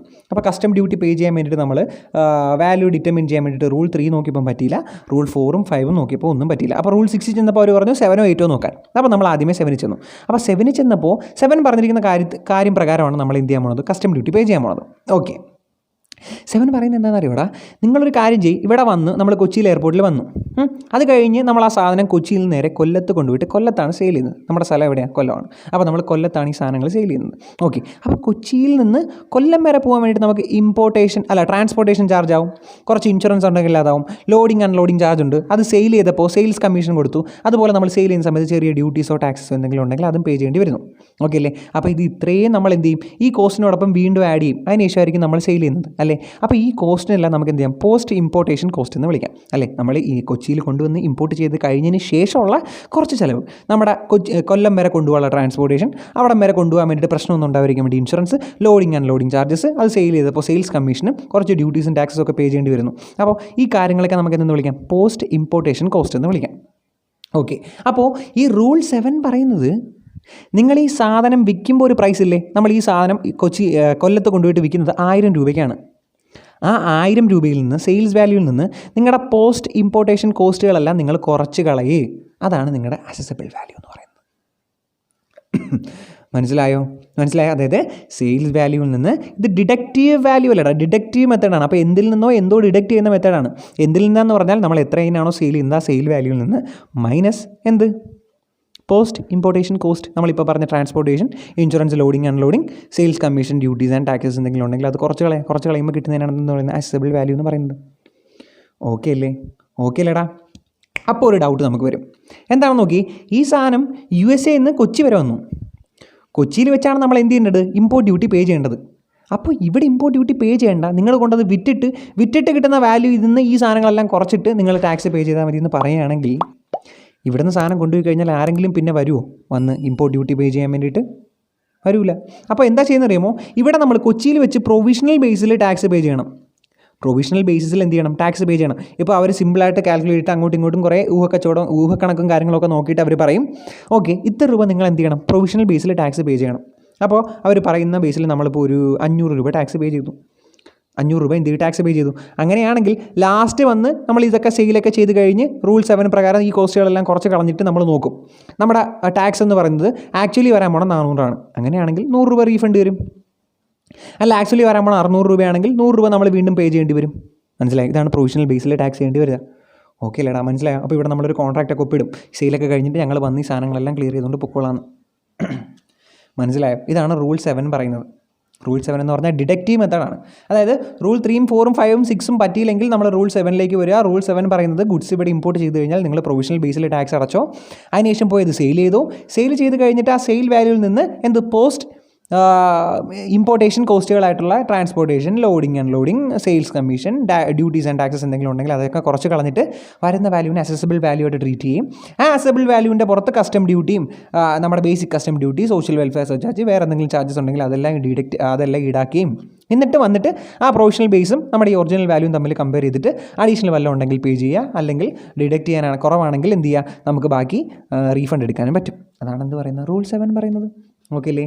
Based on the request of importer request ചെയ്യുകയാണെങ്കിൽ ഇഫ് കസ്റ്റംസ് ഓഫീസർ അപ്രൂവ് ചെയ്യുകയാണെങ്കിൽ either deductive method or computed value method can be select. നമുക്ക് ഈ രണ്ടിൽ ഏതെങ്കിലും ഒരു മെത്തേഡ് സെലക്ട് ചെയ്യാം. രണ്ടിൽ ഏതെങ്കിലും ഒരു മെത്തേഡല്ല, ആദ്യമേ റൂൾ 7 നോക്കുക, എന്നിട്ടും പറ്റിയില്ലെങ്കിൽ റൂൾ 8 നോക്കുക. ഓക്കെ അല്ലേ? അപ്പോൾ റൂൾ 7 പറയുന്നത് എന്താണെന്ന് മനസ്സിലായില്ലേ? എന്ത്, സെയിൽസ് വാല്യൂവിൽ നിന്നും പോസ്റ്റ് ഇമ്പോർട്ടേഷൻ കോസ്റ്റുകൾ കുറച്ച് കളയുന്നതാണ് അസബിൾ വാല്യൂ. പ്രശ്നമില്ലോടാ, സിമ്പിൾ കാര്യമില്ല. ഇവിടെ ഒരു നോട്ട് എഴുതി വെച്ചിട്ടുണ്ട്. ഇഫ് മൾട്ടിപ്പിൾ പ്രൈസസ് ആർ ഒബ്ടൈൻഡ്, നമുക്ക് മൾട്ടിപ്പിൾ പ്രൈസസ് കിട്ടുകയാണെങ്കിൽ ടേക്ക് പ്രൈസ് ഓഫ് എന്ത് greater number of units sold, ഏറ്റവും കൂടുതൽ വിൽക്കുന്ന യൂണിറ്റ്സ് ഏതാണോ അതെടുക്കുകയെന്ന്. പ്രശ്നമായല്ലേ? നേരത്തെ പറഞ്ഞു നമുക്ക് സിമിലർ ഗുഡ്സും ഐഡൻറ്റിക്കൽ ഗുഡ്സും ഒക്കെ നോക്കിയപ്പോൾ നമ്മൾ പറഞ്ഞു നമുക്ക് ഒന്നിൽ കൂടുതൽ വാല്യൂ കിട്ടുകയാണെങ്കിൽ ഏറ്റവും ലോവസ്റ്റ് വാല്യൂ എടുക്കാൻ പറഞ്ഞു അല്ലേ? അപ്പോൾ നമ്മൾ അവിടെ ലോവസ്റ്റ് വാല്യൂ എടുത്തു. ഇവിടെ പറയുന്നതെന്ന് പറഞ്ഞാൽ എന്താണെന്നറിയാമോ, ഹയർ നമ്പർ സെയിൽ ചെയ്യുന്നത് ഏതാണോ ആ വാല്യൂ എടുക്കാൻ. കൺഫ്യൂഷൻ ആയല്ലേ? ക്വസ്റ്റ്യൻ ഉണ്ട്, ക്വസ്റ്റ്യൻ ചെയ്യുമ്പോൾ നിങ്ങളുടെ ആ കൺഫ്യൂഷൻ പോകും. നമുക്ക് ക്വസ്റ്റ്യൻ ചെയ്യാം. ഇതാ പിടിച്ചോ ക്വസ്റ്റ്യൻ. നമ്മൾ പഠിച്ച ഏതാണ്ടാ, റൂൾ 5 കഴിഞ്ഞു, 6 കഴിഞ്ഞു, 7. ഇതാ പിടിച്ചോ ക്വസ്റ്റ്യൻ. ക്വസ്റ്റ്യൻ നമ്പർ 11 നമുക്ക് നോക്കാം. ക്വസ്റ്റ്യൻ നമ്പർ 11 നോക്കാം. 11ൽ പറഞ്ഞിരിക്കുന്ന കാര്യം എന്താണെന്ന് നോക്കാം. നോക്കിയേ, 10 ഒന്നുമില്ല കേട്ടോ, നമ്മൾ പറഞ്ഞ കാര്യം തന്നെ അവിടെ എഴുതി വെച്ചിരിക്കുന്നുള്ളൂ. ക്വസ്റ്റ്യൻ നമ്പർ 11ൽ പറയുന്നത് നോക്കാം. A limited cell in India from a price list which grant favorable unit price for purchases made in larger quantities. അതായത് എ ലിമിറ്റ് സെല്ല് ചെയ്യുന്നത് എങ്ങനെയാണെന്ന് അറിയാമോ? എന്തോ ഒരു പ്രത്യേക പ്രൈസ് ലിസ്റ്റൊക്കെ വെച്ചിട്ടാണ് അവർ സെല്ല് ചെയ്യുന്നത്. ആ പ്രൈസ് ലിസ്റ്റ് താഴെ തന്നിട്ടുണ്ട്, അത് അവിടെ പറഞ്ഞിരിക്കുന്നത്. ആ പ്രൈസ് ലിസ്റ്റ് പറയുന്ന ഒരു യൂണിറ്റ് തൊട്ട് 10 യൂണിറ്റ് വരെ മേടിക്കുകയാണെങ്കിൽ ഞങ്ങൾ ഒരു യൂണിറ്റിന് 100 രൂപ വെച്ച് തരാം. 11 യൂണിറ്റ് തൊട്ട് 25 യൂണിറ്റ് വരെ മേടിക്കുകയാണെങ്കിൽ ഒരു യൂണിറ്റിന് 95 രൂപ തന്നാൽ മതി. ഇനി 25 യൂണിറ്റിൽ കൂടുതൽ മേടിക്കുകയാണെങ്കിൽ 90 രൂപ തരിക. ഇതാണ് അവരുടെ പ്രൈസ് ലിസ്റ്റ്. ഓക്കെ, എല്ലാ കമ്പനികൾക്കും കാണുന്നത്. കൂടുതൽ യൂണിറ്റ് മേടിക്കുമ്പോൾ അവർക്ക് കൂടുതൽ യൂണിറ്റ് സെല്ലാവും. ആ കൂടുതൽ യൂണിറ്റ് സെല്ലാകുമ്പോൾ അവരുടെ പ്രോഫിറ്റിൻ്റെ പ്രോഫിറ്റ് കൂടും. അപ്പോൾ അവർക്ക് കുറച്ച് വിലയിൽ വീണ്ടും വിൽക്കാൻ പറ്റും. ഓക്കെ അല്ലേടാ? അതുകൊണ്ടാണ് ഇങ്ങനൊരു ലിസ്റ്റ് കൊടുത്തിരിക്കുന്നത്. ഓക്കെ, അവിടെ നടന്നിരിക്കുന്ന സെയിൽ എന്താണെന്ന് നോക്കി. ഇന്ത്യയിലേക്ക് അവർ അയച്ച സാധനം നമ്മൾ ഇന്ത്യയിലേക്ക് ഇമ്പോർട്ട് ചെയ്ത് എത്രയാണെന്ന് നോക്കി. 1 തൊട്ട് 10 പേരാണെങ്കിൽ എത്ര, 100 രൂപയ്ക്ക് തരും. ആ 100 രൂപയുടെ സാധനം നമ്മൾ എത്ര യൂണിറ്റ് ചെയ്ത് 10 വട്ടം സെയിൽ ചെയ്തു, 5 യൂണിറ്റ് വെച്ചിട്ട്. 10 വട്ടം സെയിൽ ചെയ്തു 5 യൂണിറ്റ് വെച്ചിട്ട്. അപ്പോൾ എത്ര യൂണിറ്റ് സെയിൽ ചെയ്ത് കാണും? 5 × 10 50 യൂണിറ്റ് സെയിൽ ചെയ്ത് കാണും. ഓക്കെ അല്ലേടാ? 10 സെയിൽസ് ഓഫ് 5 യൂണിറ്റ്സ്, 5 യൂണിറ്റ്സിൻ്റെ 5 സെയിൽ നടത്തി. അതിൻ്റെ അർത്ഥം 5 × 10 എത്ര, 50 യൂണിറ്റ്സ് നമ്മൾ ആദ്യമേ സെയിൽ ചെയ്തു. എത്ര രൂപയ്ക്ക്? 50 യൂണിറ്റ് 100 രൂപയ്ക്ക് സെയിൽ ചെയ്തു. ഓക്കെ, അതുപോലെ 5 × 3 15 യൂണിറ്റ്സ് 100 രൂപയ്ക്ക് സെയിൽ ചെയ്തു. ഓക്കെ, അപ്പോൾ 50ഉം 15ഉം 65 യൂണിറ്റ് നമുക്ക് എത്ര രൂപയ്ക്ക് കിട്ടി? 100 രൂപയ്ക്ക് കിട്ടി. സിമ്പിൾ കാര്യമല്ല, സിമ്പിൾ മാത്ത്. അടുത്ത 5 sales of 11 units, 11 unit 5 sale 11 unit നടത്തി. അപ്പോൾ 11 × 5 55 യൂണിറ്റ്സ് നമുക്ക് എത്ര രൂപ കിട്ടി? 95 രൂപയ്ക്ക് കിട്ടി. ഓക്കെ, അതുപോലെ തന്നെ 1 sale of 30 90 rupees, 1 sale of 50 90 rupees. അപ്പോൾ 30 50 80 യൂണിറ്റ്സ് നമുക്ക് എത്രയാണ് കിട്ടി? 90 rupeesന് കിട്ടി. ഓക്കെ അല്ലേ? അപ്പോൾ നമുക്ക് കിട്ടിയേക്കുന്ന സാധനങ്ങൾ മൊത്തം പല വിലയിലാണ്. അങ്ങനെ പല വിലയാണെങ്കിൽ എന്താ ചെയ്യാൻ പറഞ്ഞേ? ഏറ്റവും കൂടുതൽ യൂണിറ്റ് നമ്മൾ സെയിൽ ചെയ്തിരിക്കുന്ന വില ഏതാണോ അതെടുക്കുക. നമുക്ക് നോക്കാം. ഇവിടെ എത്ര കിട്ടിയേക്കുന്നത്? 65. 10 × 5 എന്ന് പറയുന്നത് നമുക്ക് ഇവിടെ എഴുതി വിടാം. ഒരു മിനിറ്റ് പെൻസിൽ എടുക്കട്ടെ. കിട്ടി. ഇതാ നോക്കി, 10 × 5 എന്ന് പറഞ്ഞാൽ 50. നമുക്കിവിടെ 50 സെയിൽ ചെയ്തു. 5 × 3 15. അപ്പോൾ മൊത്തം 15 കൂടെ കൂട്ടുമ്പോൾ 65 യൂണിറ്റാണ് ഇവിടെ കിട്ടിയത്. 65 യൂണിറ്റ് 100 രൂപ കിട്ടി. ഇവിടെയാണെങ്കിലോ 55 യൂണിറ്റ് കിട്ടി. 55, 65. ഇവിടെയാണെങ്കിലോ 30, 9, 80 യൂണിറ്റ് കിട്ടി. എത്ര കിട്ടി? 80 യൂണിറ്റ്. അപ്പോൾ ഏറ്റവും കൂടുതൽ യൂണിറ്റ് സെയിൽ ചെയ്തിരിക്കുന്നത് എത്ര രൂപയ്ക്കാണ്? 90 രൂപയ്ക്കാണ്. എത്ര? 80 യൂണിറ്റ്. 95 രൂപയ്ക്ക് 55 യൂണിറ്റും 100 രൂപയ്ക്ക് 65 യൂണിറ്റുമാണ്. അങ്ങനെയാണെങ്കിൽ ഏറ്റവും കൂടുതൽ യൂണിറ്റ് സെയിൽ ചെയ്തിരിക്കുന്നത് എത്ര രൂപയ്ക്ക്? 80 യൂണിറ്റാണ് 90 രൂപയ്ക്ക്. അങ്ങനെയാണെങ്കിൽ 90 രൂപ വേണം നമ്മൾ കൺസിഡർ ചെയ്യാൻ. മനസ്സിലായോടാ? നമുക്ക് അടുത്ത ബാക്കി എന്താ പറഞ്ഞിരിക്കുന്നത് വായിച്ചു നോക്കാം. കാണാൻ പറ്റുന്നുണ്ടോ? Okay. Selling price include the following post shipment cost. അങ്ങനെയാണെങ്കിൽ സെല്ലിംഗ് പ്രൈസിൽ കുറച്ച് പോസ്റ്റ് ഷിപ്മെൻറ്റ് കോസ്റ്റ് തന്നിട്ടുണ്ട്. അപ്പോൾ ക്വസ്റ്റ്യൻ വായിക്കുമ്പോൾ പോസ്റ്റ് ഷിപ്മെൻറ്റ് കോസ്റ്റ് എന്ന് തന്നിരിക്കുകയാണെങ്കിൽ നമുക്ക് അപ്പോഴേ മനസ്സിലാക്കാം ഇത് ഏത് റൂളാണ്? നമ്മുടെ റൂൾ 7 ആണെന്ന്. ഓക്കെ. ഫ്രൈറ്റ് എത്രയാണ്? 24,000 രൂപ. ഇൻഷുറൻസ് 6,000 രൂപ. Number of units imported from high sea 5,000 units. എന്തൊന്ന് ഹൈ സി? എവിടെയോ കേട്ടിട്ടില്ല ഹൈ സി. ഓർമ്മയുണ്ടോ? 200 നോട്ടിക്കൽ മൈൽസ് വരെയാണ് ഇന്ത്യ. 200 നോട്ടിക്കൽ മൈൽസിന് പുറമേ ഉള്ള സ്ഥലം, ആ കടലിനെ നമ്മൾ എന്തെന്ന് വിളിക്കും? ഹൈ സി എന്ന് വിളിക്കും. ആ ഹൈ സി ഒരു രാജ്യത്തിൻ്റെയും പ്രോപ്പർട്ടി അല്ലെന്ന് നമ്മൾ പഠിച്ചു. അപ്പോൾ ആ ഹൈ സിയിൽ നിന്ന് നമ്മൾ ഇന്ത്യയിലേക്ക് ഇമ്പോർട്ട് ചെയ്യുകയാണെങ്കിലും അതിനെ നമ്മൾ ഇമ്പോർട്ടായിട്ട് കണക്കാക്കുമെന്ന് പറഞ്ഞു. ഹൈ സിയിൽ നിന്നും ഇന്ത്യയിലേക്ക് കൊണ്ടുവരികയാണെങ്കിൽ അതിന് നമ്മൾ ഇമ്പോർട്ടായിട്ട് കണക്കാക്കുമെന്ന് പറഞ്ഞു. അപ്പോൾ ചുമ്മാ നമ്മളെ പറ്റിക്കാൻ വേണ്ടി തന്നിരിക്കുക ഹൈ സിയിൽ നിന്നാണ് ഈ സാധനം കൊണ്ടുവരുന്നതെന്ന്. ഹൈ സി ആയിക്കോട്ടെ എവിടെയെങ്കിലും ആയിക്കോട്ടെ 200 നോട്ടിക്കൽ മൈൽസിന് അപ്പുറത്തു നിന്നാണെങ്കിൽ നമ്മൾ അതിന് ഇമ്പോർട്ടായിട്ട് ട്രീറ്റ് ചെയ്യും. അപ്പോൾ ഇത് ഇമ്പോർട്ടൻ്റ് ആണ്. Okay. Find the assessable value total custom duty note basic custom duty rate 12%. അപ്പോൾ നമ്മൾ പറഞ്ഞ കാര്യം ഇവിടെ എഴുതി വെച്ചിട്ടുണ്ട്. എന്താണ്? ആദ്യമേ 100 രൂപയ്ക്ക് എത്ര യൂണിറ്റ് കിട്ടി? 65 യൂണിറ്റ് കിട്ടി. 65 യൂണിറ്റ് കിട്ടിയത് എങ്ങനെയാണ്? ഓർമ്മയുണ്ടോ? നേരത്തെ ചെയ്തത് 10ൻ്റെ 5 എണ്ണം, അപ്പോൾ 50. അതുപോലെ 5ൻ്റെ 3, അപ്പോൾ 15. അപ്പോൾ 50ഉം 15ഉം കൂടെ കൂട്ടുമ്പോൾ 65. അതാണ് 65. അത് കഴിഞ്ഞ് 55 എത്ര? 5 × 11. അത് കഴിഞ്ഞ് 80 എത്ര? 30 + 50. അപ്പോൾ നമുക്ക് കിട്ടി. അപ്പോൾ ഇതിൽ ഏറ്റവും കൂടുതൽ യൂണിറ്റ് സെയിൽ ചെയ്തിരിക്കുന്നത് എത്ര രൂപയ്ക്കാണ്? 90 റുപ്പീസിനാണ്. അപ്പോൾ നമ്മൾ 90 റുപ്പീസ് കൺസിഡർ ചെയ്ത് കഴിഞ്ഞാൽ എങ്ങനെ എഴുതാം? എത്ര ടോട്ടൽ നമ്മുടെ കയ്യിലുള്ളത്? എത്ര യൂണിറ്റ്സ് ആണ്? 5,000 യൂണിറ്റ്സ്. 5,000 ഇൻറ്റു എത്ര? 90. 5,000 ഇൻറ്റു 90 എന്ന് പറഞ്ഞാൽ 4,50,000. ഇനി അതിൽ നിന്ന് എന്തൊക്കെ കുറച്ചുകളെ? ഫ്രൈറ്റ് കുറച്ചുകളെ എത്ര? 30. പിന്നെ ഇത് പറഞ്ഞിട്ടുണ്ടോ? ഇൻഷുറൻസ് പറഞ്ഞിട്ടുണ്ട് 6,000. അത് കുറയ്ക്കണ്ടേ? ശരിയാണല്ലേ, അത് കുറയ്ക്കണ്ടേ? അപ്പോൾ ഇൻഷുറൻസിന് അവിടെ എന്തോ സംഭവമുണ്ട്, നമുക്ക് വായിച്ചു നോക്കാം. ഓക്കെ. ഇൻഷുറൻസ് എന്ന് പറയുന്നത് ഡാമേജിന് വേണ്ടിയിട്ടാണ് നമ്മുടെ ഫാക്ടറി വരെ കൊണ്ടുവരിക. ഓക്കെ. അപ്പോൾ ഇൻഷുറൻസിന് ട്രീറ്റ് ചെയ്യണം 6,000. നമുക്കിവിടെ ട്രീറ്റ് ചെയ്തിട്ടുണ്ടോ? ഇല്ല. ഓക്കെ. ഫ്രൈറ്റ് പ്ലസ് ഇൻഷുറൻസ് ആണ് കൊടുത്തിരിക്കുന്നത്. 24,000ഉം 6,000 കൂടെ കൂട്ടിയിട്ട് 30,000. കറക്റ്റാണ്. നമ്മൾ വായിച്ചതിൻ്റെ മിസ്റ്റേക്ക്. അപ്പോൾ 4,50,000 നിന്ന് 30,000 കുറച്ച് കളയാം. അപ്പോൾ നമുക്ക് എത്ര കിട്ടും? 4,20,000 കിട്ടും. ഓക്കെ. ആ 4,20,000 ബേസിക് കസ്റ്റം ഡ്യൂട്ടി എത്ര പെർസെൻറ്റേജ് അവർ തന്നിട്ടുണ്ട്? 12%. ബേസിക് കസ്റ്റം ഡ്യൂട്ടി എടുത്താൽ എന്ത് എടുക്കണം? സോഷ്യൽ വെൽഫെയർ സർചാർജ് എടുക്കണം. അപ്പോൾ അത് നിങ്ങൾക്ക് ഇവിടെ എടുക്കാം, പ്രശ്നമില്ലല്ലോ. 10% ഒരു സോഷ്യൽ വെൽഫെയർ സർചാർജ് കൂടി നമ്മൾ എന്ത് ചെയ്യുക? ട്രീറ്റ് ചെയ്യാം. ഓക്കെ അല്ലേടാ? പ്രശ്നമൊന്നുമില്ലല്ലോ. പക്ഷേ നിങ്ങൾ ഈ ടെക്സ്റ്റിൽ തന്നിരിക്കുന്നത് പോലെ ആൻസർ പ്രസൻറ്റ് ചെയ്യരുത്. ടെക്സ്റ്റിൽ തന്നിരിക്കുന്ന ടോട്ടൽ കസ്റ്റം ഡ്യൂട്ടി എന്ന് പറഞ്ഞിട്ട് എത്ര? നമ്മുടെ ഈ 12%ഉം അതിനകത്തൊരു 10% കൂടെ കൂട്ടിയിട്ട് എഫക്റ്റീവ് റേറ്റ് 13.2% എടുത്തിരിക്കുന്നത്. അങ്ങനെയൊന്നും എടുക്കരുത്. ബേസിക് കസ്റ്റം ഡ്യൂട്ടി 10%ഉം ആ ബേസിക് കസ്റ്റം ഡ്യൂട്ടിയുടെ 10% ആയിട്ടുള്ള സോഷ്യൽ വെൽഫെയർ സർചാർജ് കൂടെ ട്രീറ്റ് ചെയ്യുക. ഇവിടെ ബേസിക് കസ്റ്റം ഡ്യൂട്ടി എന്ന് എന്താ പറയുക? 12%. അപ്പോൾ ആദ്യമേ 12% കണ്ടുപിടിക്കുക, പിന്നെ ആ 12%ൻ്റെ 10% കണ്ടുപിടിക്കുക. അങ്ങനെ രണ്ടായിട്ട് കണ്ടുപിടിച്ചിട്ട് ടോട്ടൽ കസ്റ്റം ഡ്യൂട്ടി എഴുതി വയ്ക്കുക. അപ്പോഴാണ് നമ്മുടെ പ്രസൻറ്റേഷൻ കുറച്ചും കൂടെ റിച്ച് ആവുന്നത്. ഓക്കെ അല്ലടാ? പ്രശ്നമില്ലല്ലോ. ഇനി അതുപോലത്തെ ഒരു ക്വസ്റ്റ്യൻ ദാ എക്സാമ്പിൾ നമ്പർ 12. എനിക്ക് തൊണ്ട ഒട്ടും വയ്യ, നല്ല വേദന. കുഴപ്പമില്ല, നമുക്ക് ചെയ്യാം. എക്സാമ്പിൾ 12 പറയുന്നത് എന്താ നോക്കാം. X limited imported 500 units of material from high സിയിൽ നിന്നാണ്, കുഴപ്പമില്ല, ഇന്ത്യയിൽ നിന്നാണ്. Sales price exclusive of duties and taxes. ഡ്യൂട്ടീസും ടാക്സസും ഒക്കെ കഴിച്ചിട്ടുള്ള സെയിൽ പ്രൈസ് ഇവിടെ തന്നിട്ടുണ്ട്. ഫ്രൈറ്റ് ഫ്രം ഇമ്പോർട്ട്, ഫ്രൈറ്റിൻ്റെ വില തന്നിട്ടുണ്ട് 10,150. ഇൻഷുറൻസിൻ്റെ വില തന്നിട്ടുണ്ട് 1,250. അപ്പോൾ ഫ്രൈറ്റ് ഇൻഷുറൻസ് ഒക്കെ എടുത്ത് തന്നിരിക്കുകയാണെങ്കിൽ നമുക്കപ്പോൾ മനസ്സിലാക്കാൻ പറ്റും ഇത് ഡിഡക്റ്റീവ് മെത്തേഡ് ആയിരിക്കുമെന്ന്. സെയിൽസ് പ്രൈസിൽ നിന്ന് ഫ്രൈറ്റും ഇൻഷുറൻസും ഇമ്പോർട്ടേഷൻ കോസ്റ്റുകൾ കുറച്ച് കളയാനുള്ള മെത്തേഡാണെന്ന് മനസ്സിലാക്കുക.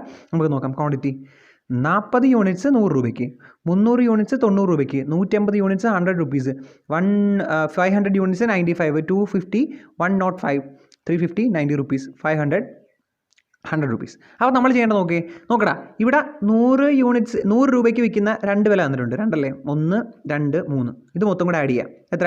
100 രൂപയ്ക്ക് 400, 150, 550, 50, 600. അപ്പോൾ 100 രൂപയ്ക്ക് എത്ര വിറ്റു?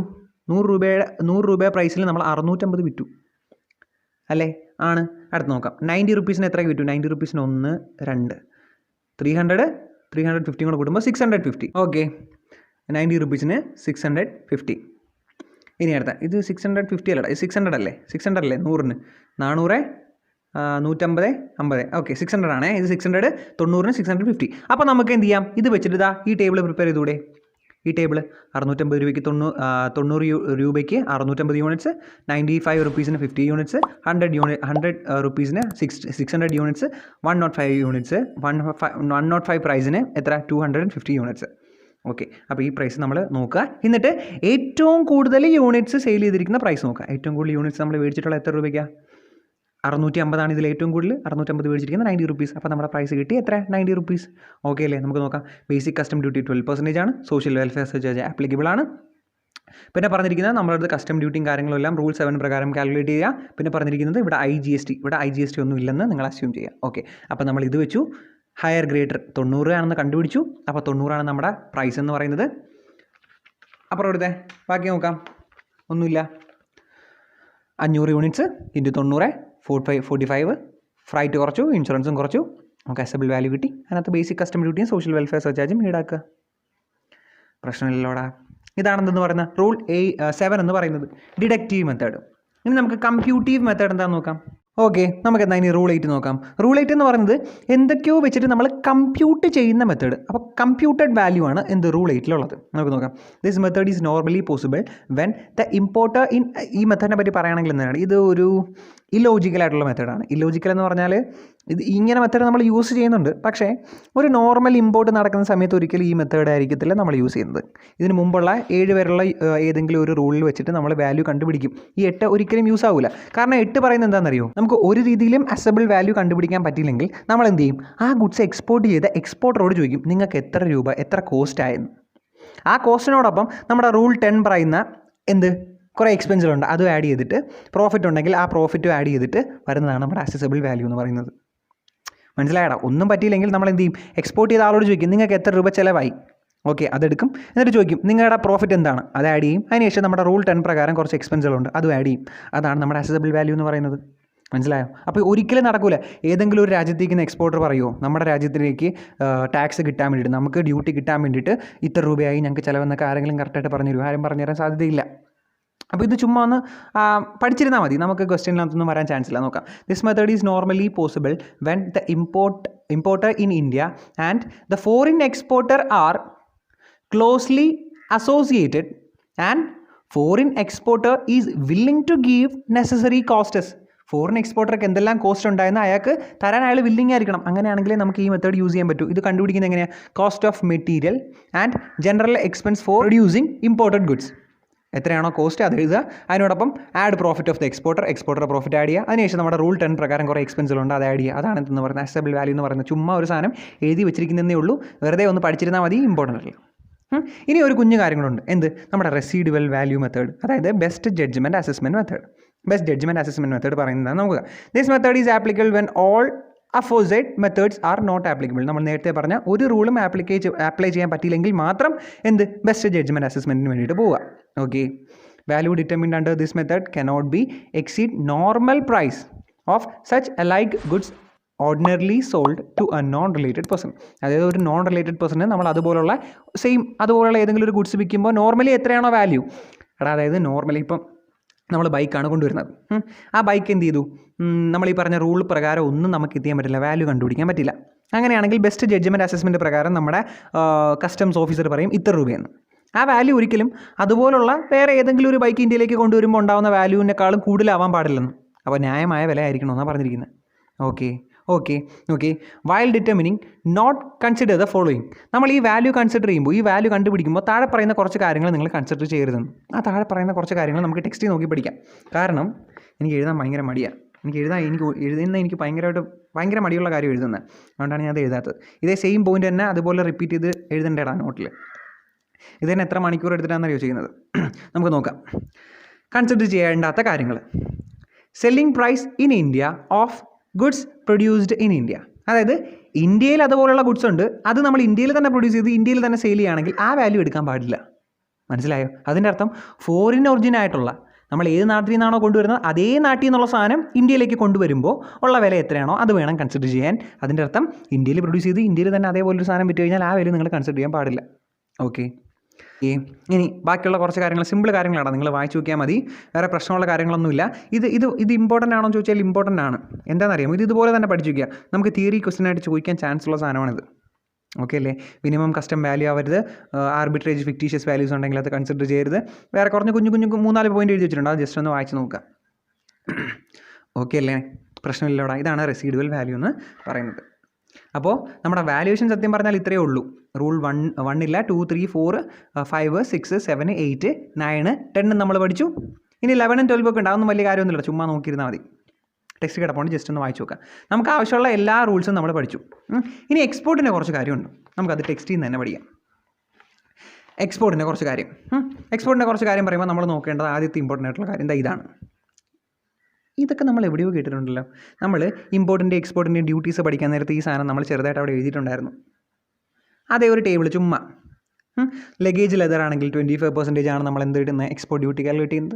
അതുപോലെ സിൽക്ക്, ലെതർ അങ്ങനെയുള്ള കാര്യങ്ങളെങ്കിൽ 15%, അങ്ങനെയുള്ള കുറച്ച് വാല്യൂസ് ഇവിടെ എഴുതി വെച്ചിട്ടുണ്ട്. ചുമ്മാ ഒന്ന് കേട്ടിരുന്നാൽ മാത്രം മതി, ജസ്റ്റ് ഒന്ന് വായിച്ചാൽ മാത്രം മതി. ഇതൊന്ന് വായിച്ച് വയ്ക്കാം. ഇനി വേറൊരു ഇമ്പോർട്ടൻ്റ് ആയിട്ടുള്ള കാര്യമുണ്ട്, ഇത് ക്വസ്റ്റ്യൻസ് ആയിട്ട് ചോദിക്കാൻ ചാൻസ് ഉള്ളതാണ്. എന്താണെന്നറിയോ, നമ്മൾ എക്സ്പോർട്ട് ചെയ്യുകയാണെങ്കിൽ എക്സ്പോർട്ട് ഡ്യൂട്ടി എപ്പോഴും പേ ചെയ്യേണ്ടി വരില്ല. ചിലപ്പോഴൊക്കെ എക്സ്പോർട്ട് ഡ്യൂട്ടി പേ ചെയ്യേണ്ടി വരും. കാരണം നമ്മുടെ ഇന്ത്യ എന്ത് ചെയ്യുക, എക്സ്പോർട്ടിനെ എപ്പോഴും പ്രൊമോട്ട് ചെയ്യും. കാരണം എക്സ്പോർട്ടിനെ പ്രൊമോട്ട് ചെയ്ത് കഴിഞ്ഞാൽ ആൾക്കാർ നമ്മുടെ സാധനം ഫോറിനിലേക്ക് എത്തിക്കും, നമുക്ക് നല്ലതാണ്. നമുക്ക് ഫോറിൻ കറൻസി നമ്മുടെ നാട്ടിലേക്ക് വരും, ഇൻവെസ്റ്റ്മെൻറ്റുകൾ കൂടും, നമ്മുടെ നാട്ടിൻ്റെ സാമ്പത്തിക സ്ഥിതിയൊക്കെ മെച്ചപ്പെടുന്നുണ്ടായതുകൊണ്ട് നമ്മളെപ്പോഴും ഫോറിൻ എക്സ്ചേഞ്ച് പ്രൊമോട്ട് ചെയ്യും, ഈ എക്സ്പോർട്ടുകൾ പ്രൊമോട്ട് ചെയ്യും, ഇമ്പോർട്ട് കുറയ്ക്കാനാണ് നോക്കുന്നത്. അതുകൊണ്ടാണ് ഇമ്പോർട്ട് ഡ്യൂട്ടി കൂടുതലും എക്സ്പോർട്ട് ഡ്യൂട്ടി വളരെ കുറവും. ഇനി അഥവാ നമ്മൾ എക്സ്പോർട്ട് ഡ്യൂട്ടി വല്ലതും പേ ചെയ്ത് കഴിഞ്ഞാൽ അത് നമുക്ക് റീഫണ്ട് ചെയ്തെടുക്കാം. അഥവാ നമ്മൾ എന്തെങ്കിലും എക്സ്പോർട്ട് ഡ്യൂട്ടി പേ ചെയ്ത് കഴിഞ്ഞാൽ അതിനെ റീഫണ്ട് ചെയ്തെടുക്കാനുള്ള പ്രൊവിഷൻ ഉണ്ട്. ആ റീഫണ്ട് ചെയ്തെടുക്കാനുള്ള കാര്യമാണ് ഇവിടെ പറഞ്ഞിരിക്കുന്നത്. ഇമ്പോർട്ടൻ്റ് ആണ്, ജസ്റ്റ് ഒന്ന് വായിച്ച് വെച്ചിരിക്കാം. നോക്കാം. Refund of export duty is permissible in the following circumstances subject to satisfy certain conditions. ഈ താഴെ പറയുന്ന കണ്ടീഷൻസ് ഒക്കെ സാറ്റിസ്ഫൈ ചെയ്യുകയാണെങ്കിൽ ചില സിറ്റുവേഷനിലൊക്കെ നമ്മൾ എന്ത് ചെയ്യും, എക്സ്പോർട്ട് ഡ്യൂട്ടിയെ റീഫണ്ട് ചെയ്ത് കൊടുക്കും. എന്താ നോക്കാം. Goods are reimported within 1 year from the date of export. ഇതെവിടെയോ പഠിച്ചിട്ടുണ്ടല്ലേ, ഓർമ്മയുണ്ടോ? റിപ്പയറിനൊക്കെ വേണ്ടിയിട്ട് നമ്മുടെ ഇന്ത്യയിലേക്ക് സാധനം കൊണ്ടുവരികയാണെങ്കിൽ അതിനെ തിരിച്ച് റീഇമ്പോർട്ട് ചെയ്ത് കൊടുത്തു കഴിഞ്ഞാൽ നമ്മൾ ആദ്യം പേ ചെയ്യുന്ന ടാക്സ് നമുക്ക് എന്ത് ചെയ്യാൻ പറ്റും, ഫണ്ട് ചെയ്ത് കിട്ടും എന്ന് നമ്മൾ പഠിച്ചായിരുന്നു. ഓർമ്മയുണ്ടോ? എന്തോ റിപ്പയറിനോ മെയിൻ്റനൻസിനൊക്കെ വേണ്ടി ഇന്ത്യയിലേക്ക് കൊണ്ടുവരികയാണെങ്കിൽ അത് ഇത്ര നാൾക്കുള്ളിൽ നമ്മൾ തിരിച്ചു കൊടുക്കുകയാണെങ്കിൽ നമുക്ക് എന്ത് ചെയ്യാൻ പറ്റും, നമ്മൾക്ക് കിട്ടിയ എക്സ്പോർട്ട് ഡ്യൂട്ടിയൊക്കെ നമുക്ക് എന്ത് ചെയ്യാൻ പറ്റും, വേണ്ടാന്ന് വെക്കാൻ പറ്റും എന്നൊക്കെ പറഞ്ഞു. അതാണ് ഇവിടുത്തെ കണ്ടീഷൻ ആദ്യം പറഞ്ഞിരിക്കുന്നത്. എന്ത്, നമ്മൾ ആ സാധനം വിത്തിൻ 1 yearലേക്ക് എന്ത് ചെയ്യണം, റീഇമ്പോർട്ട് ചെയ്തിരിക്കണം. Okay. These goods are not for resale. ഇത് റീസെയിലിനാവാൻ പാടില്ല, കൺസംഷന് വേണ്ടിയിട്ടായിരിക്കണം നമ്മൾ ചെയ്യുന്നത്. Okay. Refund claim is lodged within 6 months from the date of clearance of customs officer and reimportation. അങ്ങനെ റീഇമ്പോർട്ടേഷനൊക്കെ കഴിഞ്ഞ് നമ്മൾ ക്ലിയറൻസ് ചെയ്യുന്നതിൻ്റെ 6 മാസത്തിനുള്ളിൽ നമ്മൾ എന്ത് ചെയ്യണം, ഈ എക്സ്പോർട്ടിൻ്റെ റീഫണ്ട് ക്ലെയിം ചെയ്തിരിക്കുകയും വേണം. ഓക്കെ. അപ്പോൾ 3 കണ്ടീഷനാണ്.